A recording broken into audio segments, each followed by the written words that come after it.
নমস্কার বন্ধুরা, আমি রমা রান্নাঘর থেকে বলছি। আজকে আপনাদের সামনে একটা সুন্দর রেসিপি নিয়ে এসেছি। আপনারা এমনি সিঙ্গারা তো অনেক খেয়েছেন ভালো ভালো, আমি আজকে করব চাউমিন দিয়ে নাকি সিঙ্গারা। এই চাউমিন যেরকম বানায় আমি এই চাউমিনের মধ্যে নানান ধরনের সবজি দিয়ে অল্প অল্প, তার সাথে চিংড়ি মাছ, একটু মাংসের কুচি আর ডিম ভেজে এর মধ্যে আমি দিয়েছি। আর এই ময়দাটাকে ভালো করে মেখে যেরকম সিঙ্গারা বানায় সেরকম লম্বা করে বেলে নিয়ে আমি ছুরি দিয়ে কেটে এরকম সিঙ্গারা শেপেতে এটাকে এর মধ্যে ভরে নিয়েছি। এটা টমেটো সস দিয়ে আপনারা খাবেন, খুব ভাল লাগবে খেতে। দেখুন আমি কিভাবে এটাকে রান্না করছি। আমি এটা রান্না করব সাদা তেলেতে। আমি কড়াইতে পরিমাণ মতন সাদা তেল দিয়েছি। এবার তেলটা গরম হলে পরেই আমি এটাকে ছাড়তে থাকবো।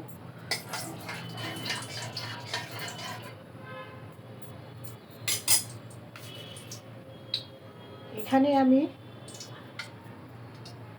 10টা সিঙ্গারার মাপেতে এই যে চাউমিন এরকম বানিয়ে রেখেছি। তেলটা গরম হয়ে গেছে, আমি এবার আস্তে করে এর মধ্যে ছেড়ে দিচ্ছি।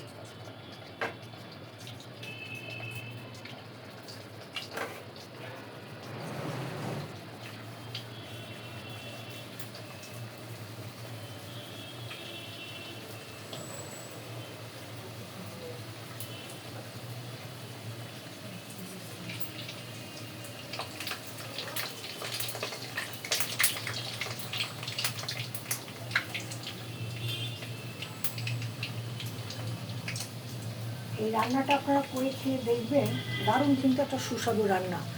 আমার পরিবারে যারা যারা মেম্বার রয়েছে তারা প্রায় সময় এই আবদারটা করে এই ধরনের সিঙ্গারা খাবার।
আমার এটা ভাজা হয়ে গেছে, আমি গ্যাসটাকে এবার বন্ধ করে দিচ্ছি।